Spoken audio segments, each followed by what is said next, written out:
What's up everyone, it's Cody here. In this video, I will show you how I invest my own $10,000 in stocks. I already bought 3 stocks and I will be sharing the progress with you guys for the next several months.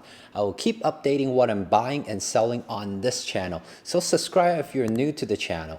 Most of my video have English and Chinese subtitle, so turn it on if it helps. I really don't know how this portfolio will turn out. If it turns out well, great, it will make some money. If it doesn't, you guys can laugh at me all you want, and I hope we all learn something throughout this journey.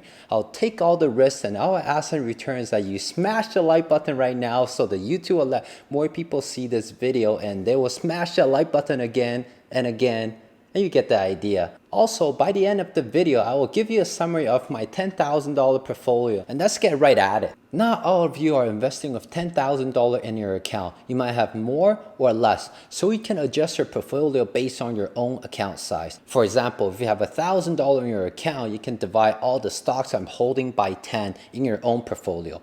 With that being said, let's get right into my first stock. Stock number 1, Visa. Why do I like Visa? Visa has the world's largest payment network and makes money by charging a small fee with each purchase facilitated with its network.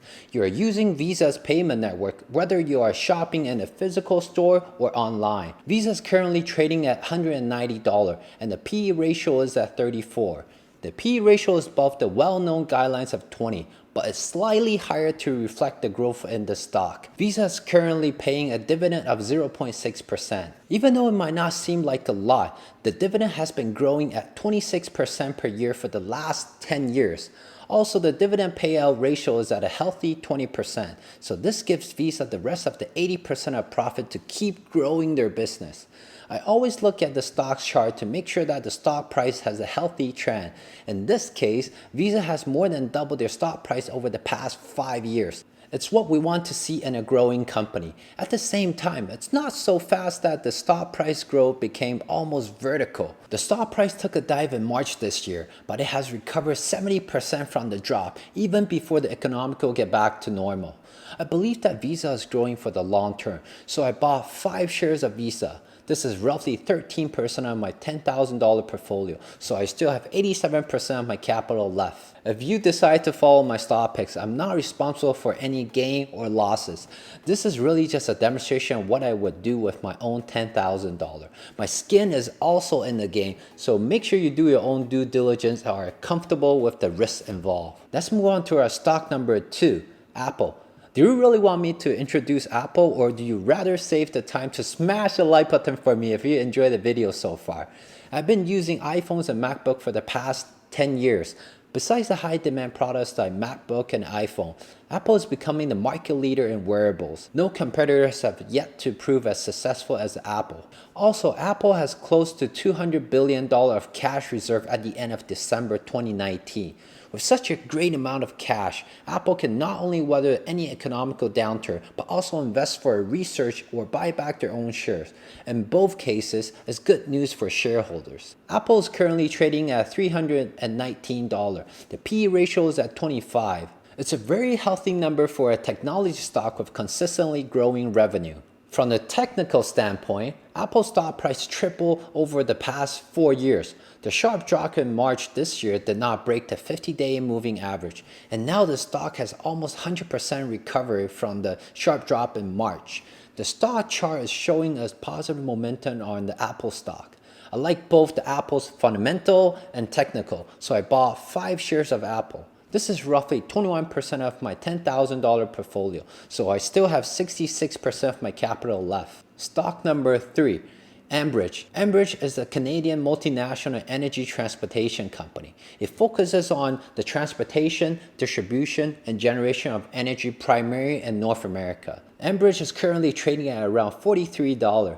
The dividend yield is at 7.4%. It's important to know that Enbridge has been increasing their dividend payment for the past 24 years. Enbridge sustains its dividend payment by generating cash flow from their diversified and long-term contract with oil and gas company. Also, most Canadians are currently using Enbridge service to heat their home in the winter. So I bought 100 shares of Enbridge This is roughly 44% of my $10,000 portfolio, so I still have roughly 22% of my capital left. When I share about Enbridge in my most watched video on March 23rd, I already bought some Enbridge stock at $35. Also, right before I shared the video recession-proof US stock on March 30, I bought some Apple stock at $247 and Visa stocks at $162. So if you'd like to learn the detailed analysis on these stocks, don't forget to check out the video I just posted above. I'm not sharing this information to flex or tell you that I timed the market right. I'm sharing this information because I don't want you to get caught in the fear of missing out mentality. You might be thinking,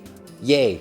It's easy to say this when you bought at the dip and the price already appreciated 15 to 20%. And this is exactly why I show you that I allocate a small portion of my own portfolio and bought all these stocks at the current price. Good quality stocks will continue to grow 10 or 20 years from now. The stock price does not care if you or me or any of your friends invested in it or not. Down the road, when you look back, these small dips in price along the way will be so minor that will end up to be the best timing to buy more of these stocks. So here's a summary of my portfolio. 10,000 Canadian dollar arrived in this account on Friday, May 22nd, 2020. The following Tuesday, May 26th, I went on a shopping spree. I bought 5 shares of Visa for $968 with the average cost per share at $193. Also, I bought 5 shares of Apple for $1,605 with the average cost per share at $321. And of course, I bought 100 shares of Enbridge for $4,421 with the average cost per share at $44. The reason why I bought 100 shares of Enbridge is not a coincidence. I want to sell one contract of cover call on Enbridge for $44 expiring on June 19, 2020. This might be a bit overwhelming for beginners, so I'll simplify it for you. When I sold this cover call contract, I got paid $123 cash up front. If the stock price is below $44 by the end of June 19, I'll be able to keep all the $123 cash and the 100 shares of the stock. If the price is above $44 by the end of June 19, I'll still keep the $123, but I'll be forced to sell the 100 shares of Enbridge stock at $44. So regardless of the stock price movement, I already get paid $123 upfront with my $4,421 invested in Enbridge. $123 divided by $4,421 is around 2.8%. Since June 19 is about 3 weeks away from May 26, I already get return of 2.8% in 3 weeks because I believe that Enbridge is not going to surge 10 or 20% in the short term. So I give up on the extra appreciation return if Enbridge closed above $44 on June 19. I know this might be a bit more advanced, so let me know in the comment section below if you need more explanation. After the shopping spree, I left $2,141 cash in my account. Having cash sitting on the sideline allows me to sleep well at night. I usually leave around 20% of cash on the sideline to take advantage of any short-term market dip. The portfolio I share today can be completed in regular accounts, margin accounts, or all registered accounts. Up until this point, you might be wondering why I only invested in 3 stocks. Did Cody not know about diversification? My answer is yes. I do know about the importance of diversification. With the account size smaller than $10,000, I will only focus on 3 stocks that I know really well. I would argue that investing in 3 stocks that I know really well is better than investing in a fund with hundreds of stocks in them. I've covered this in my free ebook and the link is in the description. Download it for your reference while it lasts. Also, the idea of sharing my $10,000 investment portfolio was generated from my private Facebook group. I share my key insights with like-minded investors and we bounce ideas around. If you're interested, feel free to join the group by clicking the link in the description. If you like this video, don't forget to destroy the like button below and subscribe and click the notification bell and change it to all so you'll not miss any video. You can also follow me on Instagram for things I don't cover on my YouTube channel. Thanks for watching and see you next time.